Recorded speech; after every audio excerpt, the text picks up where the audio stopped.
Assalamualaikum warahmatullahi wabarakatuh. Sobat PK Channel, Pedri Kasman Channel. Pada episode kali ini, saya ingin menyampaikan sebuah pendapat tentang debat yang baru saja terjadi antar calon presiden yang dilaksanakan oleh KPU RI. Debat perdana calon presiden. Satu topik yang menarik menurut saya tadi adalah soal pertanyaan dari Bapak Prabowo Subianto terhadap Bapak Ganjar Pranowo tentang kelangkaan pupuk. Kebetulan Pak Prabowo mengambil lokasi pengalaman yang disampaikan itu di Jawa Tengah. Banyak keluhan petani, kata Pak Prabowo di Jawa Tengah yang dia temui mengeluh soal kelangkaan pupuk yang terjadi. Salah satunya akibat kartu tani yang dibagikan oleh Pak Ganjar itu tidak kemudian mempersulit petani untuk mendapatkan pupuk. Kemudian dijawab oleh Pak Ganjar, jawabannya lebih kurang, kata Pak Ganjar, kita perlu data petani sehingga pemberian pupuk itu bisa tepat sasaran atau lebih sesuai dengan kebutuhan dan sebagainya. Kira-kira seperti itu saya menangkap jawaban dari Pak Ganjar tadi. Menurut saya topik ini menarik ya dan amat sangat penting karena menyangkut kehidupan para petani Indonesia yang ribuan atau mungkin jutaan petani Indonesia yang sangat menggantungkan diri terhadap kebutuhan pupuk. Karena hari ini kalau kita tahu ya, kalau kita amati, mayoritas petani kita itu masih sangat bergantung kepada pupuk buatan ya, atau pupuk sintetis, terutama yang dikeluarkan oleh pupuk Indonesia ya, apakah Pusri atau apakah Kujang dan sebagainya, pupuk Kaltim dan lain-lain. Masih produk itu yang mayoritas dimanfaatkan oleh masyarakat ya. Tentu juga karena keterbatasan sumber daya yang lain ya, apakah pupuk organik dan lain-lain. Poin saya adalah jawaban Pak Ganjar yang menyederhanakan masalah seolah-olah ini bisa diselesaikan dengan data petani. Menurut saya kurang tepat, kurang komprehensif ya. Bahwa kita perlu data petani, iya. Tapi tidak sesederhana itu. Menurut saya akar dari masalah ini adalah pertama adalah soal keberpihakan negara terhadap pertanian. Ya, terhadap sektor pertanian secara keseluruhan ya. Kalau kita lihat anggaran APBN kita itu kan untuk sektor pertanian itu minim sekali dibanding dengan sektor yang lain ya. Padahal sektor pertanian ini menyangkut terhadap ketahanan bangsa, yaitu ketahanan pangan. Ketahanan pangan ini menjadi problem utama ketahanan sebuah bangsa. Bayangkan kalau misalnya suatu saat kita terjadi kelangkaan beras dan tidak bisa kita impor dari negara lain misalnya. Karena mungkin di negara lain juga sulit untuk mengirim ke kita. Atau kita tidak mampu mengimpor karena keterbatasan devisa dan sebagainya. Jadi problem pertanian itu bukan sekadar dilihat dari sisi pekerjaan, bahwa pekerjaan petani itu tidak diminati oleh masyarakat, atau bahwa data petani kita itu harus dirapikan, tidak seperti sederhana itu. Tapi sejauh mana negara ini berpihak pada sektor pertanian itu? Sejauh mana kita melihat bahwa sektor pertanian itu sektor yang penting untuk diperhatikan? Itu yang problem pertama. Yang kedua, terjadi mismanagement atau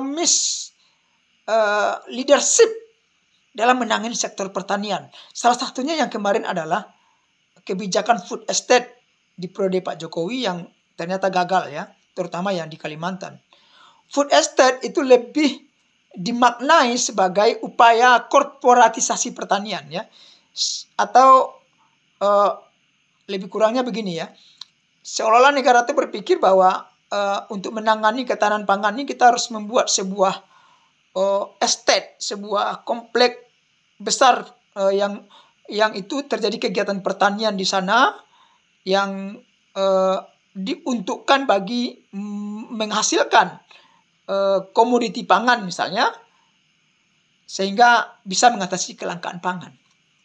Apa iya seperti itu? Saya kira itu perlu diperdalam. Ya, soal food estate, kebijakan food estate ya.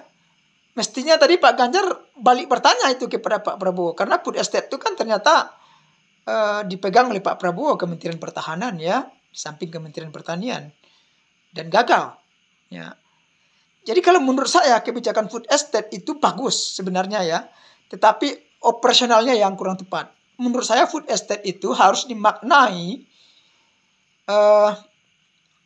bahwa kita harus memberdayakan petani sebanyak mungkin, semaksimal mungkin, sehingga petani-petani kita bisa berproduksi dengan maksimal, dengan optimal ya.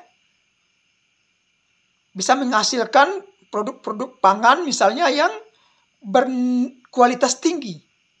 Ya, beras kita, jagung kita, gandum kita, padi kedelai kita ya, cabai kita harus kualitasnya harus sama dengan kualitas, minimal sama ya dengan kualitas yang dihasilkan oleh negara-negara penghasil pangan yang sering kita impor, misalnya Thailand, Filipina ya, atau untuk daging misalnya untuk daging sapi itu Australia, New Zealand dan sebagainya. Kualitasnya harus sama. Itu yang pertama soal kualitas. Yang kedua soal produktivitas ya. Produktivitas kita kan tergolong rendah, sehingga kenapa kemudian kita selalu dihadapkan pada persoalan kelangkaan. Nah, itu problemnya adalah kenapa itu terjadi adalah menurut saya pertama soal teknologi. Ya, soal teknologi kita. Teknologi pertanian kita tidak berkembang ya, padahal kita punya fakultas pertanian hampir di semua, mungkin ya lebih dari separuh universitas di Indonesia ini punya fakultas pertanian. Bahkan kita punya Institut Pertanian Bogor gitu ya, yang terkenal. Jadi, teknologi kita itu tidak sampai ke masyarakat. Apa yang diteliti di kampus, termasuk di BRIN atau di LIPI dulu ya, dan BPPT dan sebagainya, itu nggak sampai ke masyarakat, tidak aplikatif ya. Kita kalah oleh negara-negara lain seperti Thailand, Vietnam ya, Australia, kalau gandum termasuk Amerika ya. Kita kalah. Kita mengaku negara agraris tapi kita kalah oleh negara-negara yang tidak kita duga, tidak kita anggap sebagai negara pertanian gitu ya.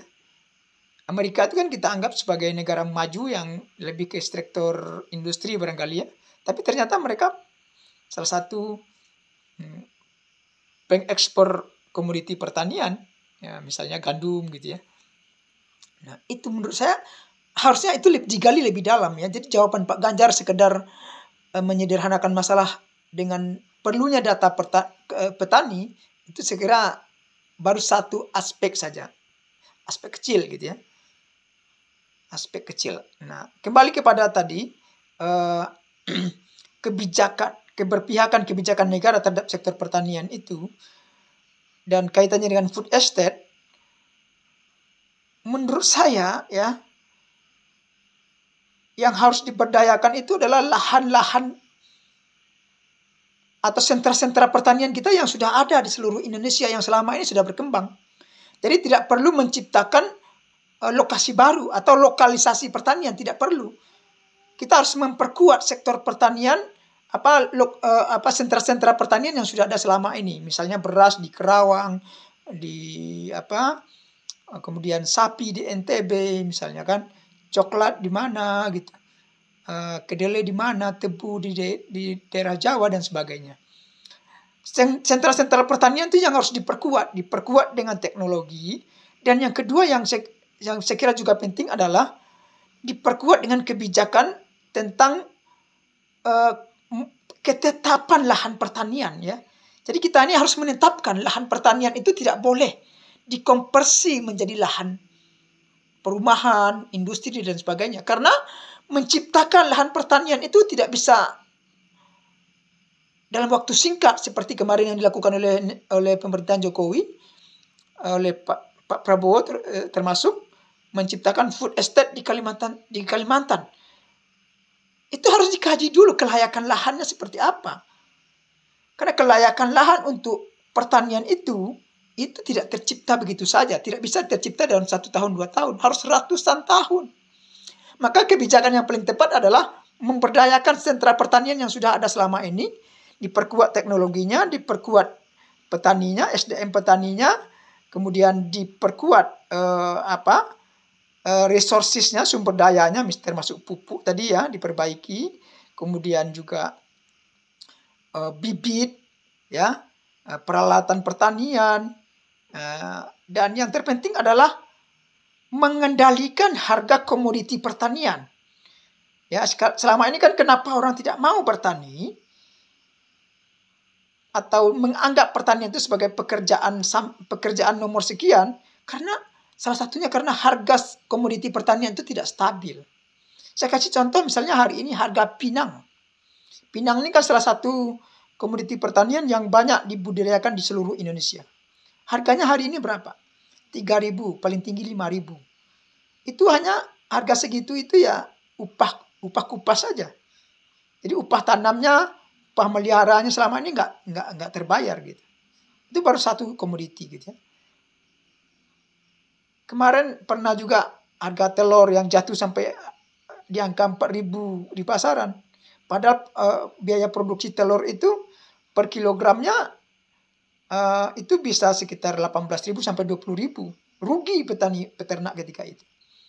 Nah, ini juga harus diperhatikan oleh negara bagaimana menciptakan kestabilan harga komoditi pertanian ya.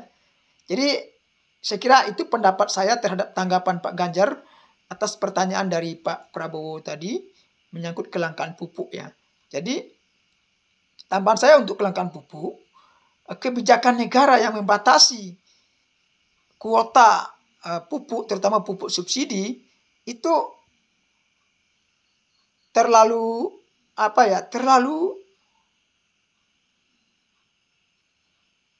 menyederhanakan masalah. Datanya tadi memang tidak rapi, kemudian juga pembagiannya yang tidak tertib dan sebagainya. Tapi ya tidak sesederhana itu.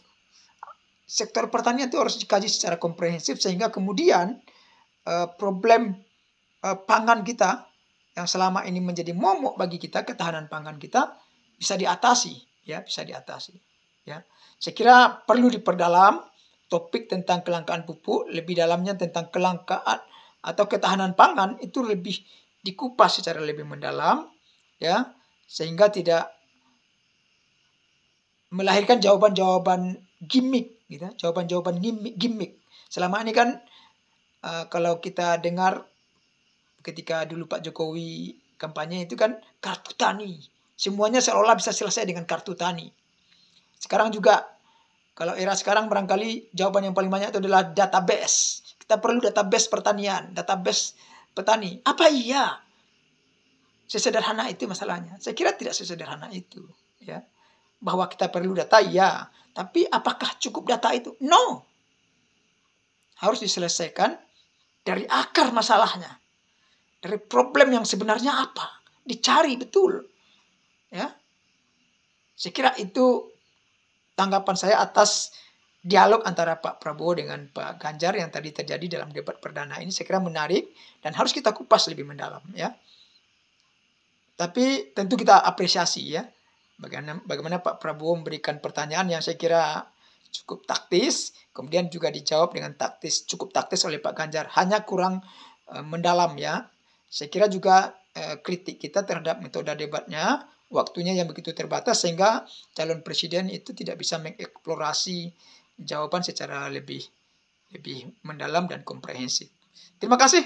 Assalamualaikum warahmatullahi wabarakatuh. Mohon maaf kalau ada kesalahan.